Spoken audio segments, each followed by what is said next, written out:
आइए class 4 English workbook का lesson 5 हीरा और मोती, हीरा एंड मोती सभी एक्टिविटीज़ को, क्वेश्चंस को हल करते हैं। सबसे पहले right 2 sentences for each picture, यानी यहाँ पे पिक्चर दिया है, सबसे पहले काऊ और इसके बारे में आपको 2 सेंटेंस लिखने हैं। तो यहाँ लिखेंगे अ काऊ गिव्स अस मिल्क, यानी कि गाय हम लोगों को दूध देती है। काऊ इट्स ग्रास, सेकेंड सेंटेंस हो जाएगा गाय घास खाती है। फिर देखिए यहाँ पे बकरी है, गॉट, तो इसके लिए लिख देंगे इट इज़ अ गॉट, यह एक बकरी है। इट हैज़ 2 हॉर्न्स, इसके 2 सींग हैं। फिर आते हैं नेक्स्ट, फिर यहाँ पे देखते हैं कि ये दिया है हॉर्स, तो इसके लिए सेंटेंस लिख देंगे horse is a very strong animal, घोड़ा जो है बहुत ताकतवर या मजबूत जानवर है या पशु है।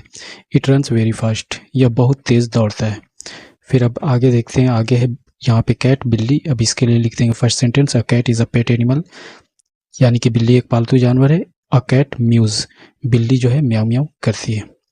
अब आगे की तरफ देखते हैं, आगे नेक्स्ट है डॉग, तो यहाँ पे डॉग को लिख देंगे ए डॉग बार्क्स, कुत्ता भौंकता है। It guards our house at night, यह रात के समय हमारे घरों को पहरा देता है या घरों की रखवाली करता है। फिर आते हैं टू में, टू में दे रहा है कि rearrange the following to make meaningful sentences, यानी कि यहाँ पे जो वर्ड्स दिए गए हैं ये सब वर्ड्स जैसे तैसे दिए गए हैं, इनको रीअरेंज करना है, फिर से पुनः व्यवस्थित करना है और कर करके ऐसे व्यवस्थित करना है कि इससे एक मीनिंगफुल सेंटेंस बन जाए। तो यहाँ पे दिया है हैड गया डॉटर अ लिटिल, इसको हम लोग बना लेंगे गया हैड अ लिटिल डॉटर, गया के पास एक छोटी बच्ची थी या गया की एक छोटी बेटी थी। फिर नेक्स्ट देखते हैं शी, फिर हीरा लव्ड, इसे कर देंगे शी लव्ड हीरा एंड मोती, शी लव्ड हीरा एंड मोती, वह हीरा और मोती को प्यार करती थी। फिर यहाँ पे the bull angry met a big, इसको हम लोग व्यवस्थित करेंगे, सबसे पहले दे लिखेंगे, फिर मेट, फिर अ बिग और फिर एंग्री बुल। तो यहाँ पे हो गया they met a big angry bull, उन लोगों की मुलाकात एक वो सेल बहुत बड़े गुस्सैल सांड से हुआ।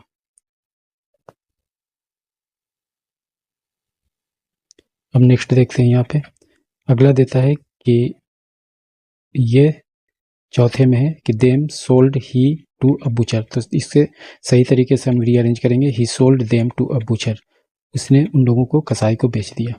फिर नेक्स्ट देखते हैं, यहाँ पे ये मच है, फिर became very sad the oxen, तो यहाँ पे हम लोग बना लेंगे the oxen became very much sad, जो बैल थे वो बहुत ही ज़्यादा क्रोधित या गुस्सा हो गए।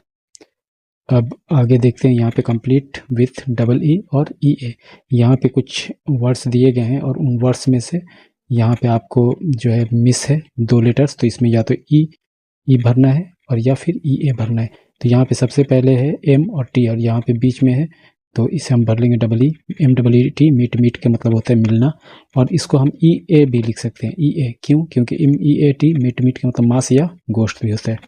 फिर देखते हैं दूसरा में है टी और सी एच है, तो इसमें ई ए भर देंगे teach, F double E T feet, उसी तरह से P L E S E please, B double E P beep, T R double E tree, और ये हो गया S L double E P sleep, sleep के मतलब सोना या निद्रा, B E S C H beach, beach के मतलब क्या होता है, बीच के मतलब B E S C H beach, beach means होता है समुद्री तट। फिर T E A M team, team के मतलब दल, एस पी ई ए के स्पीक के मतलब बोलना। तो इस तरीके से इसे भर लेंगे। अब आगे नेक्स्ट देखते हैं, नेक्स्ट में देता है यहाँ पे देखते हैं कि arrange the following words as they occur in a dictionary, यानी कि यहाँ पे दे रहा है कि यहाँ पे कुछ वर्ड्स दिए गए हैं जैसे again and away Apple angry, तो इसमें सबसे पहले डिक्शनरी में अगर हम देखेंगे तो कौन से वर्ड पहले आएंगे, फिर उसके बाद कौन सा आएगा, फिर उसके बाद कौन आएगा, इसको हमको क्या करना है, अरेंज कर लेना है। तो सबसे पहले अगेन लिखेंगे, फिर एंड, फिर एंग्री, फिर एप्पल, फिर अवे, क्यों, क्योंकि सब में ए है शुरू में, लेकिन इसमें अब सेकेंड में जब देखेंगे तो यहाँ पे जी है और ये एन है, ये एन है, ये पी है, ये डब्ल्यू है, तो जी पहले आएगा, तो यहाँ पे अगेन हो गया। इसके बाद यहाँ पे देख रहे हैं एन है और इसमें भी एन है, तो इसमें देखेंगे तीसरे नंबर पे क्या है डी, इसमें तीसरे नंबर पे है वाई, तो यहाँ पे एंड पहले लिखेंगे क्योंकि डी पहले आएगा और तब जा करके ये जी बाद में आएगा। उसी तरह से एप्पल में पी और फिर डब्ल्यू ए अवे, तो ये सबसे लास्ट में आएगा डिक्शनरी में। तो इस तरीके से इसको व्यवस्थित या अरेंज कर लेंगे। उसी प्रकार से यहाँ पे ये दूसरा नंबर देख लेते हैं, दूसरा में हो जाएगा bag, big, bread, broke, but. Dictionary में इस तरीके से आएगा। फिर होगा cake, can, cat, come, cow. अब नेक्स्ट देखते हैं। नेक्स्ट में do dog, drive, done, dance.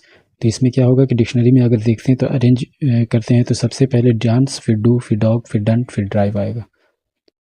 उसके बाद है ईट एवरी अर्थ एलिफेंट ईस्ट।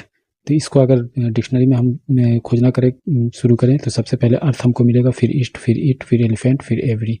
इसी प्रकार से फैन, फील्ड, फ्लैग, फ्लॉन और फ्लो और फन।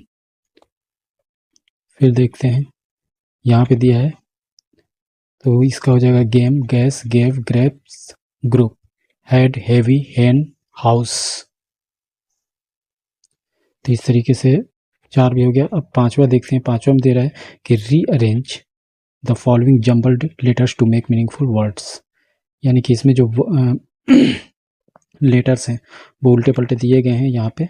तो इनको हम क्या करना है, इन जम्बल्ड वर्ड्स को जो है वो सही से रीअरेंज करना है ताकि एक मीनिंगफुल वर्ड बन जाए। तो आइए देखते हैं। सबसे पहले अगर इस जम्बल्ड वर्ड को देखते हैं, अगर इसे सजाते हैं तो इसमें हमारा बनता है ग्रेप। ग्रेप मीन्स अंगूर। यहाँ पे दिया भी हिंट में कि नेम ऑफ अ फ्रूट। फिर यहाँ पे भी देखते हैं नेम ऑफ अ फ्रूट, तो इसको अगर सजाते हैं तो हमारा बनता है ऑरेंज। फिर यहाँ पे नेम ऑफ अ फ्लावर, तो इसको हम बनाते हैं तो ये हमारा बनता है लोटस यानी कमल। उसके बाद हम देखते हैं यहाँ पे दे रहा है नेम ऑफ एन एनिमल, तो यहाँ पे क्या हो जाएगा बफेलो। उसी तरीके से यहाँ पे हो जाएगा eagle, name of a bird. फिर जा करके आगे की तरफ देखते हैं। फिर यहाँ पे दे रहा है नेम ऑफ अ फ्रूट, तो इसको जब सजाएंगे तो ये हमारा बनेगा गुआवा। फिर है अ राइटिंग मटेरियल, तो यहाँ पे हमारा इसको सजाने के बाद क्या बन जाएगा पेंसिल। इसको अगर अरेंज करते हैं तो इससे हमारा बनता है name of a wild animal. यहाँ पे दिया है तो वाइल्ड एनिमल हमारा क्या हो जाएगा, इस जो लेटर्स है जम्बल्ड इसको सही करते हैं तो हमारा बनता है टाइगर। फिर है एन इलेक्ट्रॉनिक डिवाइस, तो इसमें क्या हो जाएगा मोबाइल। फिर है यहाँ पे कलर नेम, तो हमारा क्या हो जाएगा ग्रीन। ठीक है, तो इस तरीके से ये सभी लेटर्स को अरेंज करने के बाद हम इस तरीके के मीनिंगफुल वर्ड्स बना लेते हैं। अब देखते हैं यहाँ पे 6 में बोल रहा है कि read the following and encircle the verbs, यानी कि इन सेंटेंसेस को पढ़ना है और इनसर्कल करना है। तो सबसे पहले दे रहा है कि Jhuri had a pair of oxen. तो पेयर ऑफ ऑक्सन जब दिया है Jhuri had a pair of oxen, तो इसमें वर्ब कौन हो गया हैड। तो यहाँ पे हेड को हमने ये कर दिया। उसी तरीके से इसमें देखिए यहाँ पे हो जाएगा ये कॉल्ड। ये कॉल्ड जो देख रहे हैं ये हमारा ये इसको ये कॉल्ड ये वर्ब हो जाएगा। उसी तरीके से अब देखते हैं तो नेक्स्ट में यहाँ पे हो गया लव्ड। फिर जा करके इसमें भी हो जाएगा लव्ड, इसमें भी हो जाएगा लव्ड। तो ये जितने भी हैं ये सब हो गए वर्ब आपके। तो इनको इनसर्कल कर लेना है यानी कि गोल घेरा लगा देना है। उसी तरीके से यहाँ पे देखते हैं तो इसमें हो जाएगा हमारा गेव। ठीक है, अब नेक्स्ट 7 नंबर क्वेश्चन देखते हैं। इसमें देता है fill in the blanks with past tense forms of the words given in the brackets, यानी ब्रैकेट में जो दिए गए वर्ड्स हैं उसके पास्ट टेंस को हमको लिखना है। जैसे यहाँ पे बिकम है तो यहाँ पे हीरा एंड मोती बिकेम वेरी सैड। बिकम का क्या हो जाएगा यहाँ पे बिकेम हो गया। हीरा और मोती बहुत ही उदास हुए। फिर जाके मीट का यहाँ पे पास्ट फॉर्म क्या हो जाएगा मेट हो जाएगा। इसका अगर सेंटेंस को ट्रांसलेट करते हैं तो ये हो जाएगा they met a big and strong bull, उनकी मुलाकात एक बड़े और मजबूत सांड से हुई। फिर जा करके ये फाइट है तो फाइट का जो पास्ट होगा वो फाउट होता है। इसका सेंटेंस का अगर हम ट्रांसलेट करें तो हो जाएगा they fought with the bull bravely, उन लोगों ने सांड के साथ बहादुरी के साथ लड़ाई की। फिर बिगिन, बिगिन का क्या हो जाएगा बिगैन। बिगैन का मतलब होता है शुरू करना या लगना, लगा। तो जैसे Jhuri began to pat their backs, Jhuri उनकी पीठों को थपथपाने लगा। तो ये बिगिन का पास्ट हो गया। अब नेक्स्ट देखते हैं यहाँ पे देता है किस, तो किस का पास्ट हो जाएगा किस्ड। ये हो गया झूरीज वाइफ यानी कि झूरी की बीवी किस्ड हीरा एंड मोती, झूरी की बीवी ने हीरा और मोती को चूम लिया। ठीक है, तो इस तरीके से ये 7 नंबर भी हो गया और ये हमारा जो है कंप्लीट हो गया हीरा और मोती। मुझे उम्मीद है कि आप लोगों को ये पार्ट समझ में आया होगा। इसी तरह के और वीडियो प्राप्त करने के लिए इस चैनल को लाइक कर लें और अगर नए हैं तो चैनल को सब्सक्राइब कर लें।